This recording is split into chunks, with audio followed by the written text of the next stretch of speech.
কুড়িগ্রামে দুধকুমার নদ ব্যবস্থাপনা ও উন্নয়ন প্রকল্পের 2 বছর মেয়াদ বাড়িয়েও অর্ধেক কাজ শেষ হয়নি। ভেঙে পড়ছে বাঁধ, এখনো শুরু হয়নি কয়েক জায়গার কাজ, লাপাত্তা ঠিকাদার।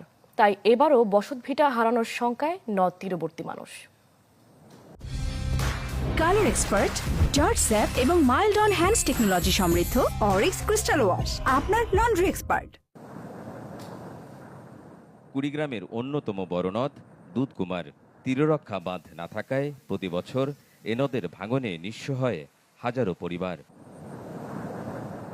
এসব মানুষের কথা ভেবে 2021 সালে হাতে নেওয়া হয় দুধকুমার নদ ব্যবস্থাপনা ও উন্নয়ন প্রকল্প, কিন্তু 2 দফায় মেয়াদ বাড়িয়েও কাজ শেষ হয়েছে প্রায় অর্ধেক।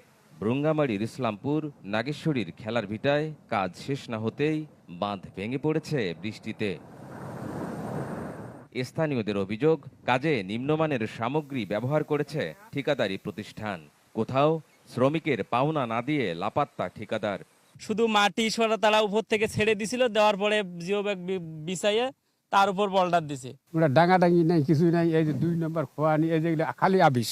এলা তো কম ছোড়ো, তাতে ভাঙবে নাকি? যা যদি বেশি ছোড়ো তাও তো বেশি করে ভাঙবে আরো। আমার বেতন প্রায় আমি 1.5 বছর থেকে ওরা আসে না। ওই যে গেছে, আমার সাথে কোনো যোগাযোগ নাই।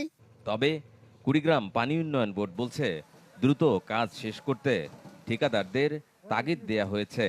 আমরা ইতিমধ্যে যাদের কার্যক্রম অসন্তোষজনক আছে, আমরা এরকম 3টি প্যাকেজের কাজ বাতিল করেছি। পুনরায় দরপত্র আহ্বানের প্রক্রিয়াধীন আছে।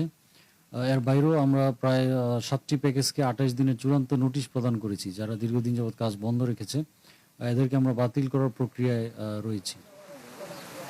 2 দফা মেয়াদ বাড়িয়েও কোথাও কোথাও শুরু হয়নি এই প্রকল্পের কাজ। কোথাও শুরু হলেও পালিয়েছে ঠিকাদার। ইতোমধ্যে পানি বেড়ে গেছে দুধকুমারে, ফলে এবারও ভিটে মাটি হারার শঙ্কায় হাজারো পরিবার। তাই দ্রুত এই প্রকল্পের বাস্তবায়ন চায় নদী তীরের মানুষেরা। গোলাম মোল্লা সিরাজ, চ্যানেল 24, কুড়িগ্রাম।